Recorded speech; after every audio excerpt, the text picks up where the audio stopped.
Good afternoon, folks. Today's Thursday, May 15th, and as always, we're coming to you unscripted from the Opinion HQ. We're the Broadcast Bullies. I'm Andrew Boyce. I'm Ryan Troke. And I'm Dylan Lanctin. All right, folks. So last night, the Montreal-Boston series wrapped up, and you know what? I'm very thankful. Good riddance to the city of Boston. This was such a damaging series for their PR relation to the world here. Signs of ugliness all over the place. Milan Lucic is now the face of everyone hating Boston. If you didn't hate Boston, you might hate them now. If you hated Boston before, now you just want to beat up Milan Lucic. So, yeah. No, let's get one thing straight, though. The only people who Boston sports fans care about are Boston teams. You know, last year in the World Series, this is our effing city. This is still their effing city, Yeah, right? you know, but they're so wrapped up in their ignorance that they come out after Game 2 or Game 1 and they flood PK Subban with racist remarks. Look at their goaltending depth chart. His brother is their goalie. Yeah, but he doesn't play for their team. Lots of people have buddies and friends and sisters. What, are they just going to be a big loving community? No, this is the oldest rivalry in hockey. This is an original six rivalry. They're going to fly their Boston Bruins proud flag wherever they have to. But it's not the Boston thing. It's not the Bruins thing. It's the whole, you go through all these past events, you know, everyone's like, oh, Boston, they're so great, they rally around each other. You know, they're such a loving city, they care about each other. And then you have a good black hockey player that comes in and you start calling all these racist things and you know what I mean? And it's like... Rivalries don't dismiss bigotry at all. Giving threats in the middle of the After line, this attention was all but poured on, Mo Vaughn, a famous slugger that used to play with the Red Sox, came out and said, yeah, Boston is probably the most racist city in America. They're racist, and that is not excusable.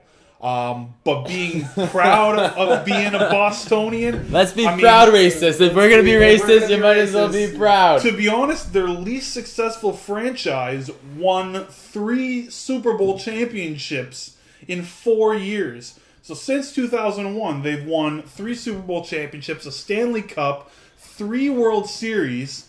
And who am I forgetting about here? Oh yeah, the Celtics, the second most winningest NBA team ever, who they had a pretty dismal past 2 seasons, but they most recently they won a championship recently.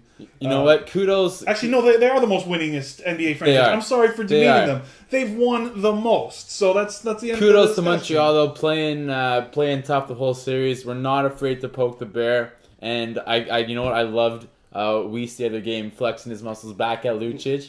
That was good. And you know what? Nobody made that big a deal about Thornton squirting water at Subban, which I thought was pretty low class. But then I turned around and laughed when Lundqvist said. Well, yeah, I was going to say Lundqvist followed his cue there. A couple gold medal winning athletes. Speaking of Lundqvist, that championship, that conference final, prepare for a bunch of 1-0 games. Those are the 2 hottest goalies in the NHL right now. Right now, they're not going to slip. No, I'm excited for that.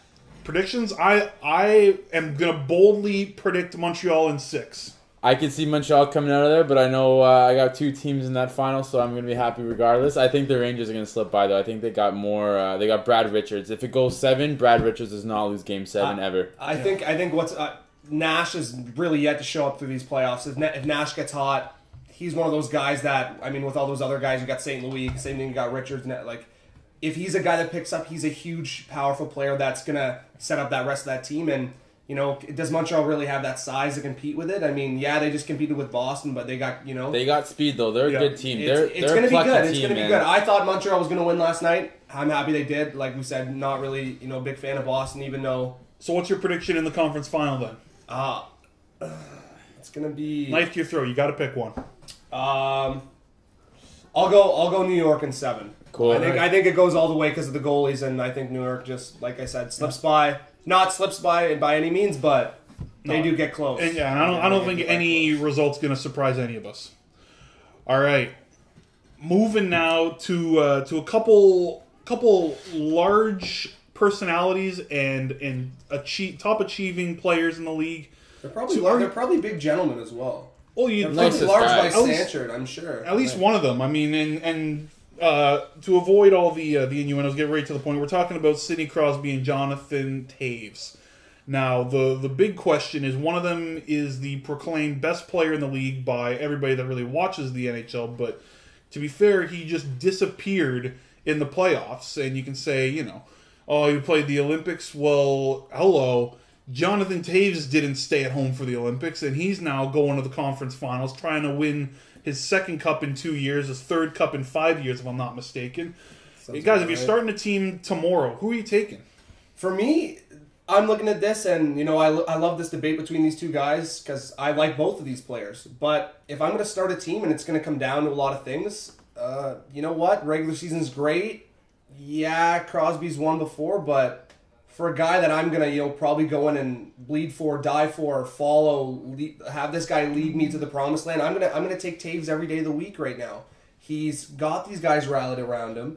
He seems like the kind of guy that you look up to, can really tell you what you need to. And then at the same time, he's going to go on the ice and he's going to score those goals when your team needs him to put those pucks in the net. You know what? The better captain of the two might be Toews.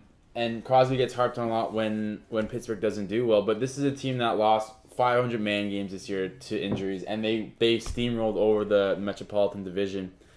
Don't forget about the last few years where Chicago hasn't done well in the playoffs. Toews only scored 1 goal in 2 first-round exits.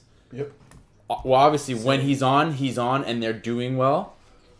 But he's also known to disappear as well. Yeah, Crosby didn't score in 13 games. Look who he was playing against the last 3 series. He had Tuukka Rask in net. He had Bobrovsky, and then he came up against the King. It's not... I mean, he should score. I'm not taking away from that. But he did... It's not like he was playing Ilya Buzgalov. Very true. Yeah. I had a few little notes, and just on points. We can let's each give our opinion on who you'd take just based on this right now. Crosby. Take Crosby. So first, Sid the Kid, baby. First overall, I just had overall skill. I would say overall skill, Crosby would take him. Yeah, I think especially because we're sticking to on ice, it's got to be Sid the Kid. Yeah, Crosby gets that. All right, next leadership. For that, I'll take Toews. I think in terms of even in the media, the way he seems, the way he comes across, I think he seems like a better leader to me. Yeah, well, and you look at the way that Crosby tries to wrangle in Malkin, and Malkin seems to play better without him. Taves has to wrangle in taxi cab drunk beater. Kane. Hashtag, at the Twitter account, Drunk Kane. And he's got Kane scoring... What did he score? What's he scored? 3 series winning goals now? Well, that's the thing. That's another thing, too. Look at Kane. Kane's a little bit been just as clutch, if not more clutch, than Taves for the Blackhawks. Yeah. Yep. Second time in 4 years, he's been the only person in the building that's known he scored to end the series. I love Patrick Kane's celebration. But like we were talking about before, now we're comparing Crosby and Taves. We could really look at it and compare Crosby and Malkin versus Taves and Kane. We can, because it's like that. They're both considered, or not the both of them, both pairs considered, the elite number 1 and 2 player on teams in the entire world. For leadership, I'm going to go with a push. I think both handle media very well. I think both handle their teammates, and both are really well respected in their dressing rooms. Push. Being clutch. I put this down just for, obviously, like we talked about, he's obviously been weak at times and strong at times. The fucking golden boy. I think right now, just 2 goals in. Put him in the shootout. Yeah. Just put him in. Like, the kid knows what to do. I'm talking Crosby. Oh, I'm talking. What are you talking about? I'm talking Taves, man. The guy won the gold medal in 2010. Oh, actually, that's another push. That is another push.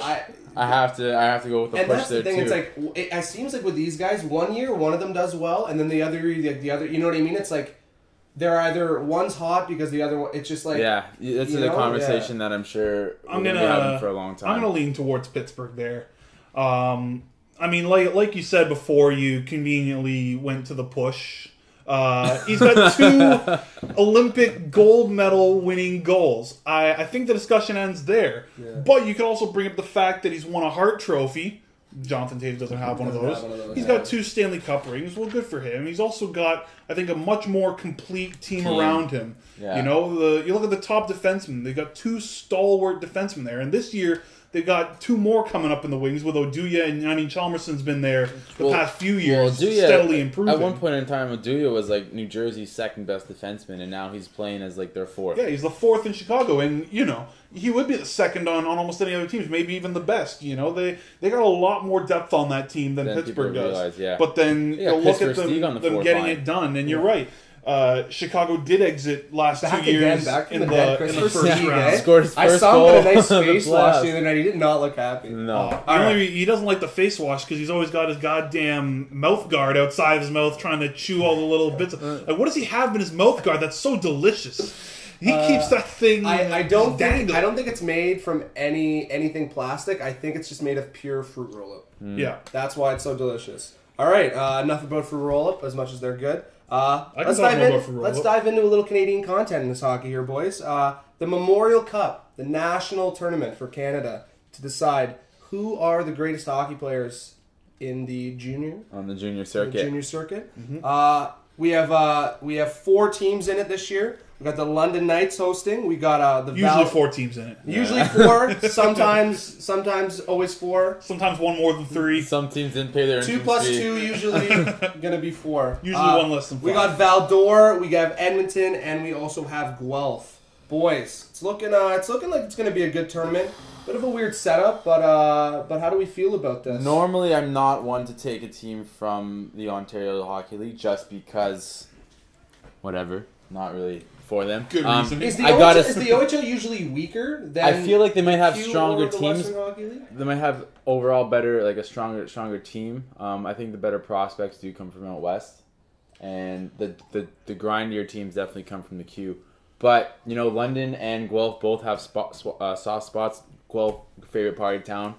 London, I've been 7-1 girls to guys ratio. Love it. Gotta go. I've been to London for a Memorial Cup before, and the place goes off. That is where these are the types of cities where these are the type of markets where These junior hockey teams do well. Yeah.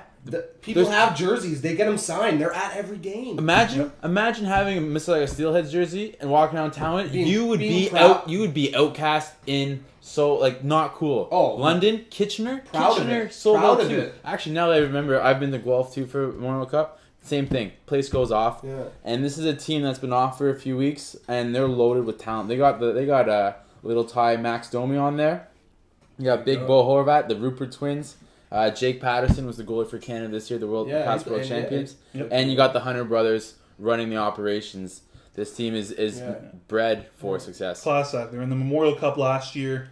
And you know what? They're in the Memorial Cup the last 2 years. I beg your pardon. Now they host it, right? They've earned the right to host off they've merit. Been there, yeah. Yep. So that's the thing about this year, right? I mean, this year they went on the second round, so they've had time to rest. But it's like this has been coming. Like they've deserved to be here as much as they probably would have liked to take an Ontario championship home. They know what to expect with the Memorial Cup. Exactly. They're now ready to put their focus on this. At least get this out of it rather than it's no accident that they're the host city. No. And a great thing about this is you got Val-d'Or coming in hot out of their mind, took down the number 1 and 2 teams in the queue, Val-d'Or taking down Halifax, which is massive. Yeah, Jonathan June's on that team still. Massive That's a win shocker. for them. The Memorial Cup champions from just last year, beating the Portland Winterhawks. Exactly. I mean, with any tournament, sometimes you get too hot too early. They've gone through big runs. They've been through these they've been through a big tournament so far. A lot of gritty games.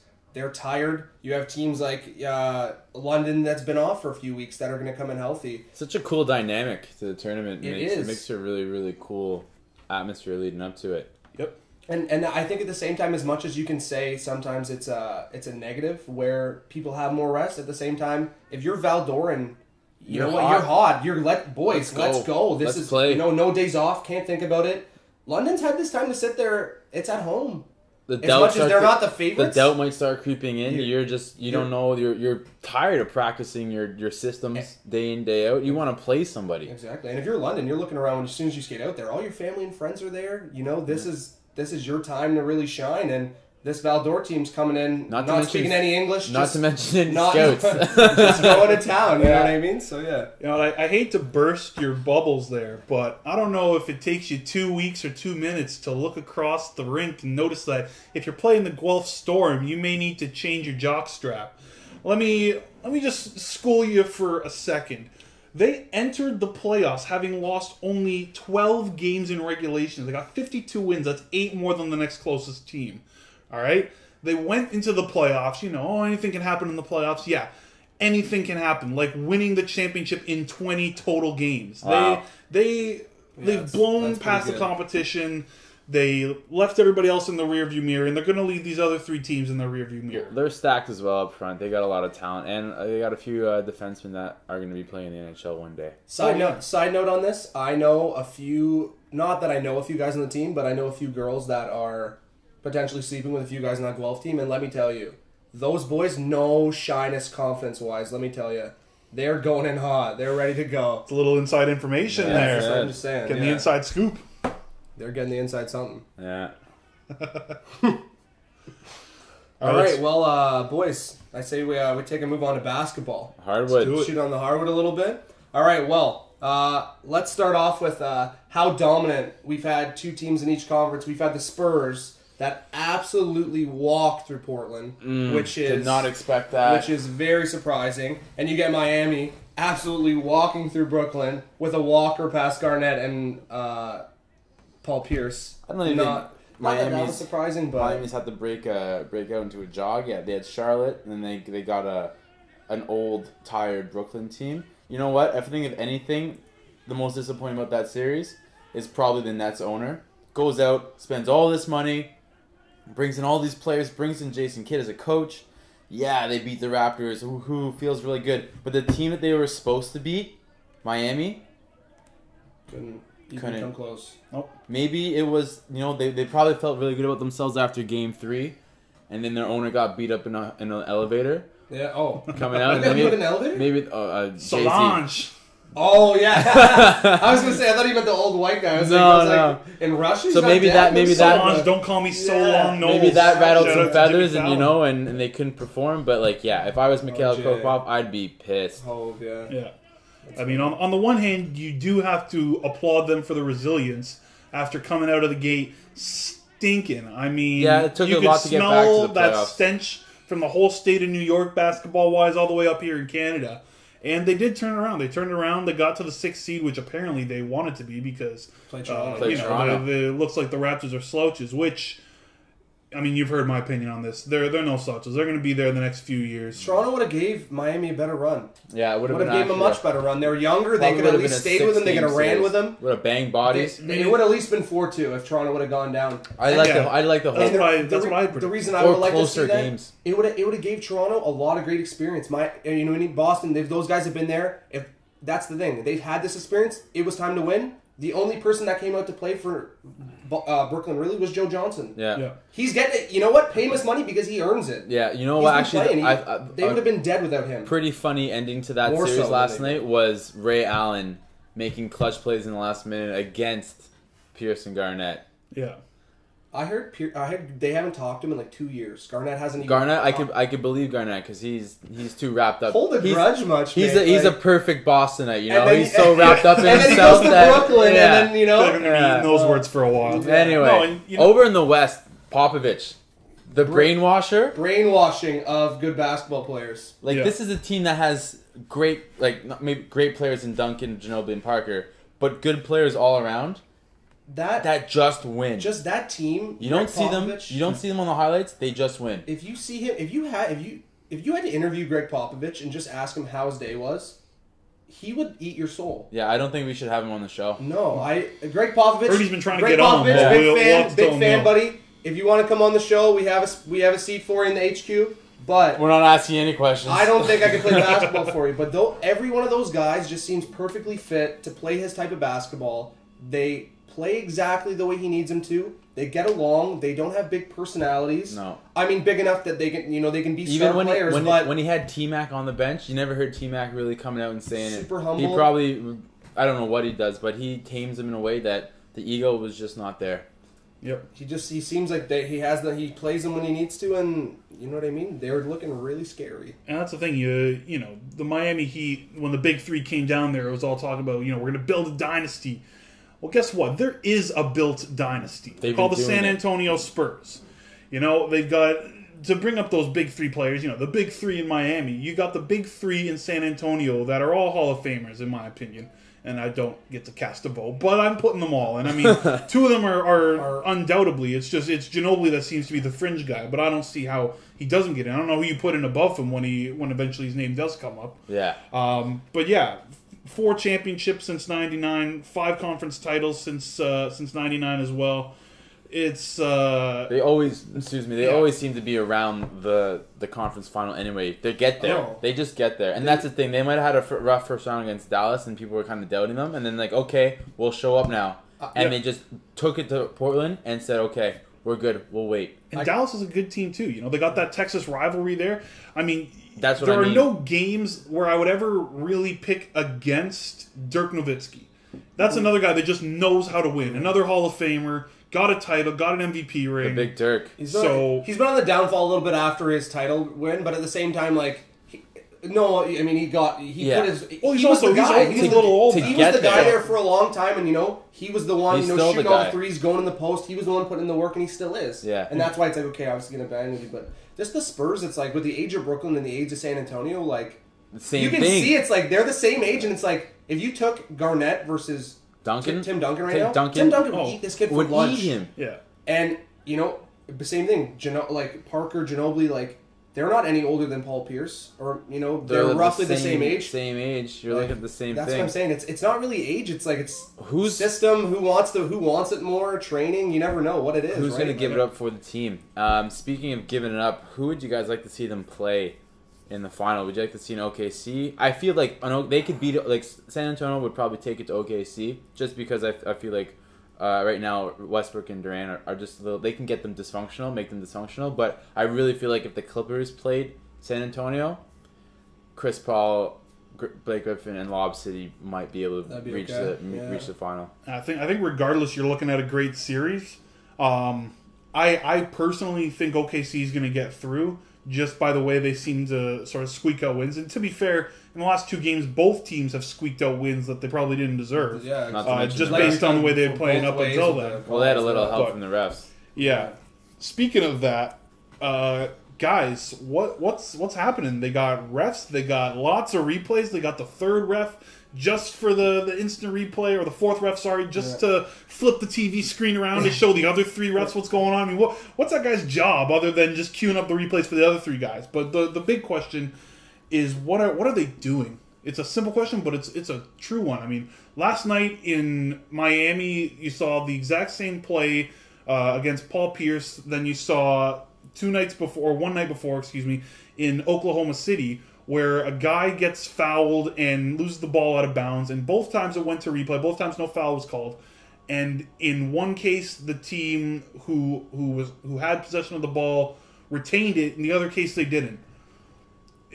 Am I going crazy, or is that a bit of a hypocritical situation? I don't really know what to make of it. Clearly, I'm a little lost for words. What do you think? I think what they're left with is the fact that, like, I'm totally for replay. I'm totally for being there. We have the technology. We can rebuild them. You know what I mean? Like, It's like, we're not talking about a $6 million man. It's like, we're talking about a screen that can show us in super slow-mo with the $1 million cameras they have in these arenas. Yeah. Who correctly touches it, who does this, who does that. Because, not only is there millions of dollars on the line with, people that bet, it's at the same time, you know what I mean? These players play their entire lives for certain moments like this that you lose that series. Who's not to say if you would have won, you wouldn't have ran through everyone else and won the title. You know what I mean? Like, it comes down to those many things. It's like, but then it's like, is it too much where the refs maybe should just be on them? When if it's just on them, that's it. It's just on them. I'm not ever gonna really criticize Both. reffing in real time. It's so It's hard to do. It is hard. Yeah. It's But when very you're hard. reviewing something, you should probably get it right. That's the point of the In replay, is not to get it hindsight right. is 2020, and that replay is the 2020 right in front of you. And that's my thing is, like, if you just get that wrong, it's like, why do we have it? I feel like the NFL has it right. The NFL has replay right. Yeah, NFL has it 80% right. of the time, I'm Hockey like, you know usually what? ha- Yeah. The NFL, or the NHL has it right, but I Hockey, feel like baseball horrible. baseball and the NBA Basketball, needs to get tweaked but then together. is it Yeah. more? Are sports more rigged? Is basketball more rigged? Could be. Well, when you I can feel basketball, give, you can rig basketball way easier than you can rig. you can give baseball a little bit of a benefit of the doubt. A This lot is of their things. first year. Now, No, I don't know they- if you give them much benefit of the doubt for making this their first year with instant replay. Is it the first time they've But- ever watched a camera before? Yeah, in no MLB? kidding. But no, my big beef is we never used the replay. my big beef is just the rules behind instant replay. I don't understand why, if you can replay a situation and you can look at it, this, there are certain things that you can't replay, like you can't call a foul on a replay. Well, why not? If you're looking at the replay and the guy gets fouled, isn't it just boneheaded to not then call the foul, to just sort of brush it off? Oh, it's human error. Yeah, but the point of instant replay is to correct human error. Am I wrong? So I'm a little confused. And I mean, to be fair, in the OKC game, they got the call right. No, sorry. I'm forgetting who they awarded possession to. In the OKC game, they got the call wrong because it went off the OKC player rather than going off Matt Barnes. Right. Which they said it went off Matt Barnes, but it didn't. Yeah. It went off of whatever the guy. Exactly. And the irony there is, if they called the foul, then technically by giving the ball back to OKC, they got the call right. So it's odd there, because you've essentially made two wrong calls, but the right outcome still came out of it. Yeah. Whereas in Brooklyn got the ball back, which is them saying, we don't really know what we're doing. Yeah. It's literally the same play with two different outcomes. Speaking of not knowing what they're doing, there's a team that we like to bring up here at broadcast in the NBA. The Indiana Pacers. The Pacers. I'm just calling them Indiana. Can they figure out if they're a good team or if they're just complete shit? I'm tired of seeing this team one night dominate, have Roy Hibbert go for a double-double, Lance Stevenson shoot the lights out, and George dunk out the building, and the next night they get blown up by 40 by the Washington Wizards. And there's not enough towels for Roy Hibbert to cry in. No. Like, he looks like the happiest. He looks like a 5-year-old kid that got a Kinder Surprise when he wins, and then he looks like he just got beat by his dad with a belt out in the back woodshed for an hour when he loses. It's like the highest of highs and the lowest of lows. This is a team that back in December, January was looking scary. Was like starting to put the question in people's minds: can Miami come out of the East this year? And now the way they're playing, you're like, how many games is it going to take Miami to be done with Is them? it 4? Is it 5? Don't get me wrong. I'd love to see them take it to 7. Oh, this is a team that's built. That's really would be built for a 7-game series to really pound it to Miami. Yeah. That would take another Ray Allen Miracle 3 to maybe win the series. Get them by there, yeah. Yeah, like they would squeak by. It'd be like it Miami. would have to be it'd be a squeaker. It'd be a nail biter. But not when they're playing like shit. And all the power to Washington. They're a good team, but they're not great. That's a 5-game series with Miami. Yeah. LeBron James, John Wall, Bradley Beal, and Andre Miller, but he's gonna eat you. Nene? What's the thing? Nene, no. I think you can draw clear conclusions. Unless you're choking LeBron to death, you're going to lose. I got 3 clear conclusions from this series. I apologize for the alliteration. Washington is going to be a great team. They're going to be a team. They're going to be perennial playoff candidates for the next few years. And nobody's going to be picking against them. They're not going to be underdogs against very many teams going forward. Indiana is going to be hard-pressed to find people willing to bet on them. They are the epitome of inconsistent. The other thing that we've learned is that Miami has a very good chance of getting to the finals with only 1 loss against them. Yeah. You thought Striker was impressive going into the final. Yeah, no kidding. You might have Miami going there, winning it all in 19. Yeah, and that may be in the end. If it does end up Heat Spurs in the finals, which is very likely, you could see the Heat running away with it because they've had really no competition. They've got no strain on their muscles, and they are younger than the amazing players in San Antonio. So at the end of the day, 2 even teams, that could be the deciding factor, that San Antonio actually had to play some playoff series against some good teams. I was going to say, realistically, Miami, whoever they play, even if it's the Pacers, that's the thing. They play the Pacers come out well. Like, they're in it. They play the Pacers shit the bed. It's like, look, it's another walkthrough, and they don't need rest. Like, you know what I mean? No. I mean, don't get me wrong. Not that they don't need it, but like, LeBron and those guys, like, they should be able to go through 7-game series. They're in their prime, and still be able to perform. That's the thing. D-Wade and have no problem with it. D-Wade will be rested. And that's what I mean. You're giving guys like Wade Dennis more time to come off the bench and just kill you. Yeah. I mean, how sweet it is to get to the NBA Finals after a training camp, essentially. So, yeah. Speaking of training camp, we have the biggest story coming out of the NFL draft. Wasn't who went first overall. Wasn't who went second, and it wasn't big old Blake Bortles going to Jacksonville third. It was big money. Big money. Big money, Johnny Football dropping down to 22. and Cleveland finally figuring it out and taking him with their second pick. Took them a few interesting trades to get there, but they got there. Johnny definitely didn't take the yellow brick road to Cleveland. He probably took the brown, shitty, awful road that leads the road less traveled. Back the to- road almost never traveled. Yeah. Yeah.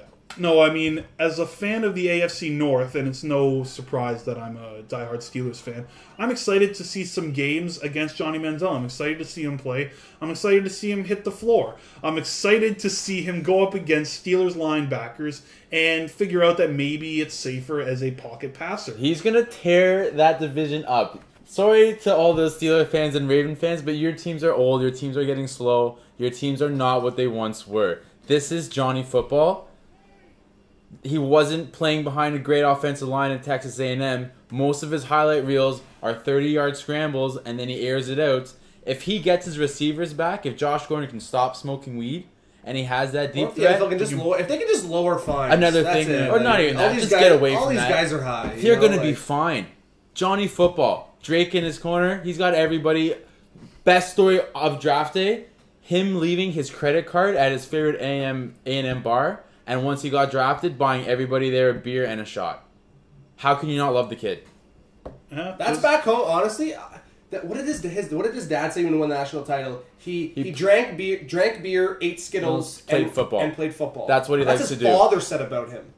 And you know what? It's like, if this kid, and that's like, his father's, you're that good at football, you can literally do whatever the hell you want and still be unreal. Okay, now you're in the NFL, talent pool's a little higher. He wants to play, things are going to be better. Now you're getting paid. Now you're going to be on all those Nike billboards. Now you have all your Johnny football t-shirts that are going to make you millions of dollars, all your jersey sales. He's serious about this. He showed that on his pro day. He's serious. If he puts his head into it, like, you're going to see it. Like, watching him get interviewed in the NFL when the Browns announced him compared to watching him from interviews when, his first, second year in Texas A&M, you can see maturity that's come. And it's like, you know what? If in another year or two he keeps maturing, I can see things working out really well. I believe he's pissed that so many teams pass on him. Speaking of teams that Jerry Jones, what are you doing? This guy's a Texas stud. You have Tony Romo's your quarterback. You know what? A crazy old bastard like Jerry Jones would be sort of do the Green Bay way. Draft a stud quarterback, let him learn under a good quarterback for now, and then send Romo out. Let him learn under the best quarterback you can find. And then you know what I mean? Bring in this guy. And let Romo burn himself out, and then Johnny football he's when he's 25. Exactly. He's the star of the state, the star of the country. This is a guy who may not be the biggest guy in the draft, but definitely now has the biggest chip on his shoulder. Oh, yeah. Speaking about a chip on his shoulder, Jimmy Haslam says that he's going to be the backup QB. Now, did anybody believe that for a fraction of a second? That's the owner of the Cleveland Browns? Yeah, Jimmy Haslam. Now, that's the less believable storyline, is that Jimmy Haslam is still owning that team. He's going to be the backup quarterback for all of 2 minutes at minicamp, and then he's going to make a play into one of the receivers, and Brian Hoyer is going to be back on. Yeah, exactly.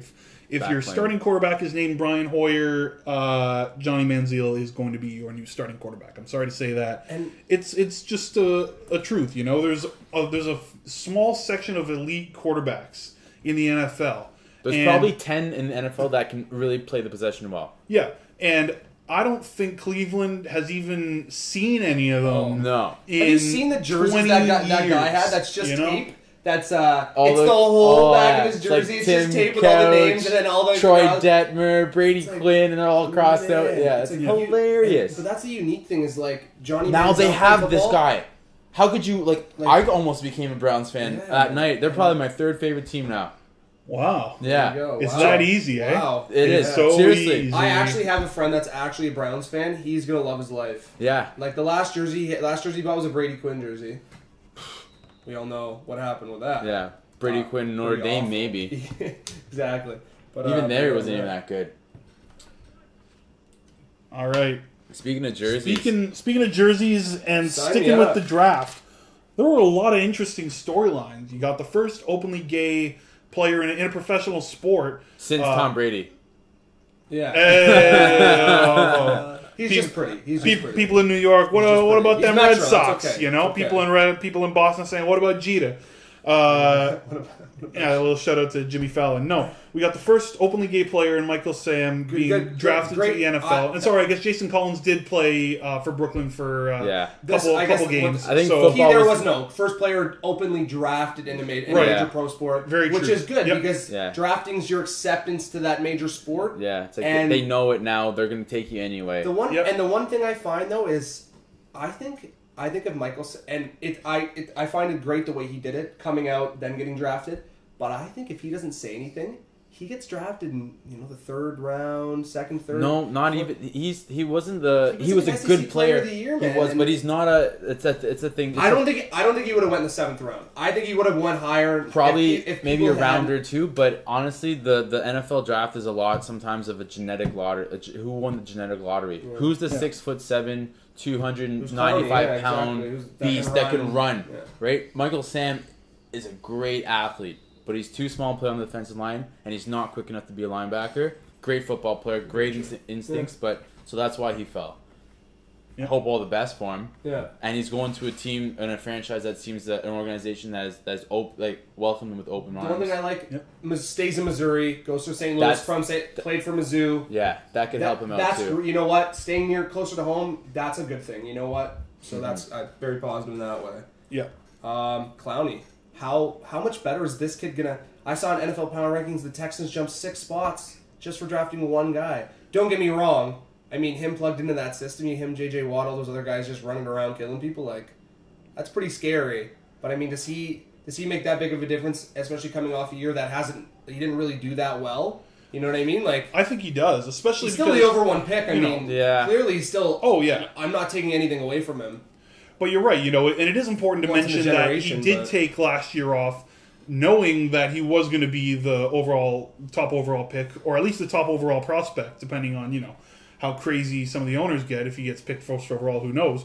But now that he is, this is his turn to let all that rest, quote unquote rest, really pay dividends, I love the fact that he's going to a division playing against Jacksonville and Tennessee. I mean, poor Andrew Luck, because I love him. I think he's got a really bright future if he doesn't die going up against Clowney this year. I said it before, and I'll say it again. I am just so excited to see him take the field and lay somebody out. I haven't been this excited over a prospect in years. So that's my top story from the draft. I think he's going to show everybody why he was picked first overall. And 6 spots, that may even be a bit of an understatement, because Texas, they won the division just 2 years ago, maybe it was 3 years ago, but it's not. They have playing quarterback for them now. They traded Shawway for a sixth pick. I have no idea, but I don't know. They got the owner's son. Who cares? Yeah. If you're not scoring points against them, all they need is a kicker. What I mean? What I would have liked to have seen them do, and it's just a fantasy here, but take the number 1 overall pick, trade up, take Clowney. Okay. Then you get rid of Johnson, and you get rid of somebody else. You get rid of whoever else, and you get the 2nd overall pick, and then you take Johnny Manziel. That would have jumped them up so many spots in the power rankings and on my list of favorite teams. Yeah. Shout out to Derek Rossi, that's a big Texans fan. I probably would have become a Texans fan just until something happens with one of those two guys and they die or something like that. That would be pretty cool. But anyway, just until one of them passes away. Very cool. Other thing, little Mississauga content. Friend of mine played some rep football with when we were younger. Brent Urban, big shout out. Drafted to the Ravens. Some Canadian content there. Brent, good luck chasing Johnny around. It's going to be a hard time. Tell me how Terrell Suggs is if he's really that angry in real life. If you get to meet Ray Lewis, tell him I say what up. Big Canadian white boy with big old thug Sug. Yeah. And then the last little draft story we just learned of, Jameis Winston steals crab's leg. Does this affect his draft stock or not at all? I say not at all. Hey man, when they pay you $1 million, you can go buy your crab shack. You can bubblegum shrimp, whatever you want. You know what I mean? Like, who cares? And and the best thing going for him is now the video's been released. He's not stealing crab legs. He's getting crab legs from a place where he's assuming that there's not going to be any hassle about it. And if you look at all the other footage, there's probably been numerous times where players have gone in and grocery stores that are accepted by exactly. They're either owned by boosters or friends of boosters and people that you know what. And at the same time, not even by boosters. It's like if you're the local, guy that owns that grocery store, and these kids aren't, you know what I mean? Like, don't get a lot of money, and you love that. Who's these kids blood, sweat, and tears for this place, and it's like, oh hey man, who's the pissed off cashier? You're having a barbecue, and here's some crab legs. Like, it's you know what I mean? Like, this is just people having too much time. For all the other things he's been doing, is stealing crab legs really the worst he can do? Yeah. No. With all those other allegations he has against him, certainly more damning allegations. Those, you can say those are serious. Okay, is the guy eating $8 in crab legs? Like, Aaron Hernandez, he's from Southern Florida. It's just the culture. Like, Aaron Hernandez kills a guy vilified. Michael Sam hated because he's gay. Yeah, like very different. All right, Boys. let's move on to everybody's favorite part of the segment. Oh, I'm looking out of this. What time is it? Is it that time? It's time for some area codes. Oh, where are we coming from you this week? We got the codes. I'm doing the Johnny Manziel right now. Put it up. All right, so I'm going to start it off. My area code this week, we're going to go down to the 813. We're going to Tampa Bay. What? Tampa Bay. So you got the Rays, the Buccaneers, and we got the team that I'm going to take, the Tampa Bay Lightning. And granted, I'm not taking them because of their dazzling performance in the 2014 Stanley Cup playoffs. I'm taking them because they got the best pure goal scorer in the league, Steven Stamkos, and they got great pieces to build around. They got Ryan Callahan, who's bringing lots of grit into that lineup, and you got Ben Bishop in net, who, if he doesn't get injured, we may be talking about the Lightning going on into the conference finals against the Rangers instead of the Canadiens.